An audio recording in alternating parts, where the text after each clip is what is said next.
From Ben Simmons potentially getting moved on again, to the Golden State Warriors dynasty coming to an end, here's how the 2023 NBA playoffs will change everything. And that change could very well start with the Brooklyn Nets. In fact, for many, the changes have already begun in Brooklyn. It was only 2 months ago that they lost two of their best players, Kevin Durant and Kyrie Irving.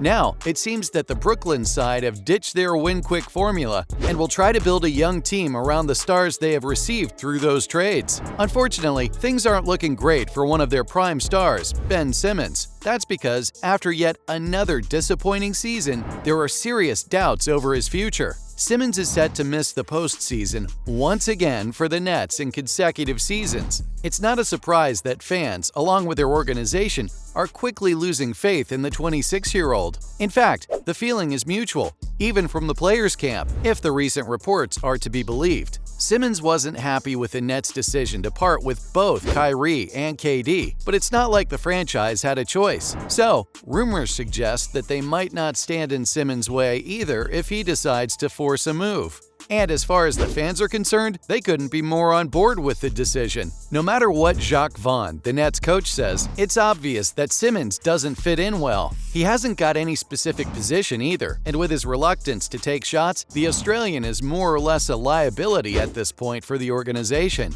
The question is, what can the Nets get in return for Simmons, especially with his increasing availability concerns? Talking about missing the playoffs, Kyrie Irving is set to miss the postseason too, with the Mavericks finishing 11th.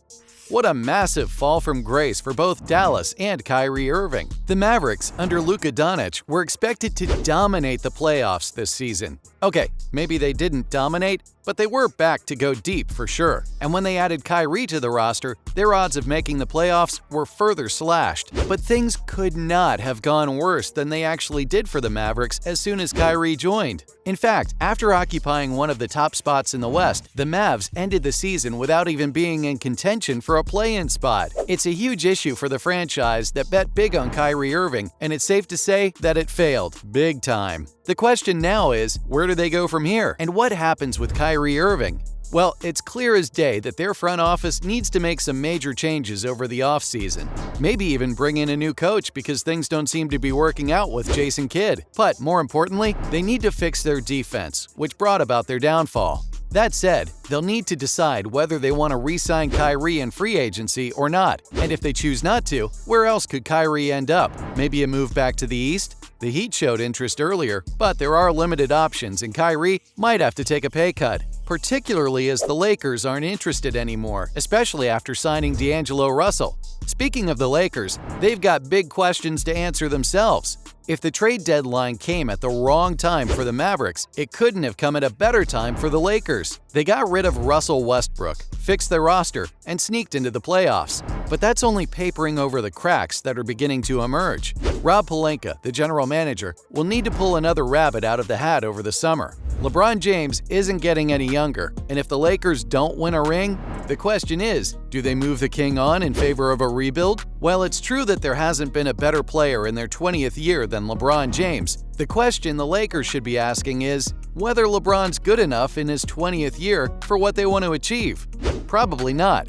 So, what do they do over the offseason, especially if they fail to win under his leadership? That said, there are questions over Anthony Davis as well. His unavailability over the last 3 seasons remains a huge cause for concern. Let's see if Pelinka decides to blow it up. But all that depends on what they do in the playoffs. Another franchise facing a very similar issue is in the Eastern Conference, the Philadelphia 76ers. It would be painful to end the season for the 76ers if Joel Embiid still doesn't win the MVP, and it'll hurt more if they don't win anything this season either. Which will lead to the Sixers getting confronted with a tough question regarding James Harden. There were lots of rumors not so long ago linking Harden with a move back to Houston. Could it materialize? A lot depends on how the Sixers do in the playoffs. If, by some stroke of luck, they go all the way and win a ring, there's an increasing possibility that Harden rejoins the Rockets anyway. That's because his purpose for coming to the Sixers would be complete, and he can go back to enjoying basketball with a young Rockets team in Houston. If they don't win, some analysts believe that Harden could stay in Philadelphia for another season. It might be hard to add more quality to that roster with both Embiid and Harden. But if they can add another superstar, the Sixers will fancy their chances to go all the way next season.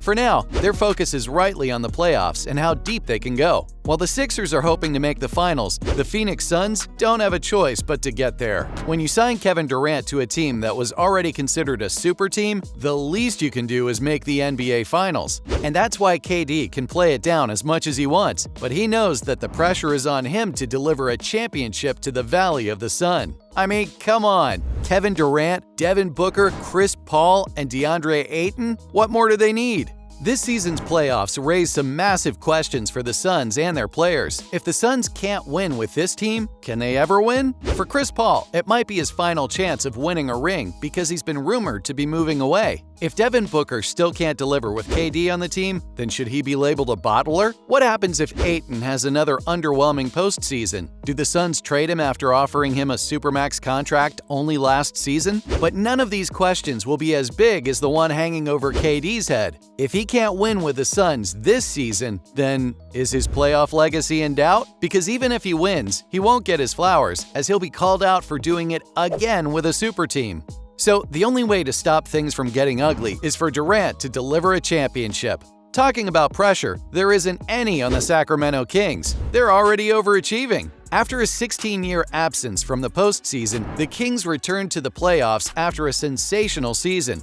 And the sky's the limit for what they can achieve in the playoffs. I mean, they were backed to finish in the lottery. Yet they've already gotten off to a flying start in the playoffs, having won both games in Sacramento against the Warriors. And if they can knock the Golden State out, it will be a massive statement of intent, considering it's a huge shift from the regular season, where teams and their fans were hoping to play the Kings in the playoffs. Suddenly, they could be the dark horses for the crown in the West. An automatic qualification for the West is already a big achievement for the Kings, but if they can make some noise in the playoffs, like they plan on doing so, the Kings could put together a strong team over the summer and become a regular playoff team. In fact, it could very well signal the beginning of a new dynasty in the West. As one dynasty rises, it takes out another one, and the Kings might just do it in the most iconic way, by knocking out the Warriors and ending their stranglehold in the West. But write the Warriors off at your own peril. They had a similar disappointing campaign last season, and I don't need to tell you what happened in the playoffs, right?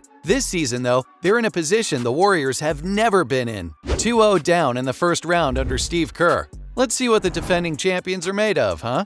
Whatever happens, though, cracks have definitely appeared in the Warriors dynasty this season, and Kerr acknowledged that too. It all began with the failure of their two-timeline approach, and then things got worse when Draymond Green punched Jordan Poole. The Warriors squad will undergo some major changes in the summer, regardless of what they achieve in the playoffs this season. But whether it'll be the end of their dominance in the West depends on what the Sacramento Kings and the rest of the conference can come up with in the playoffs. So, from the sun potentially setting on the Golden State, to Ben Simmons and the Nets looking likely to part ways in a new dawn for Brooklyn, here's how the 2023 NBA playoffs will change everything.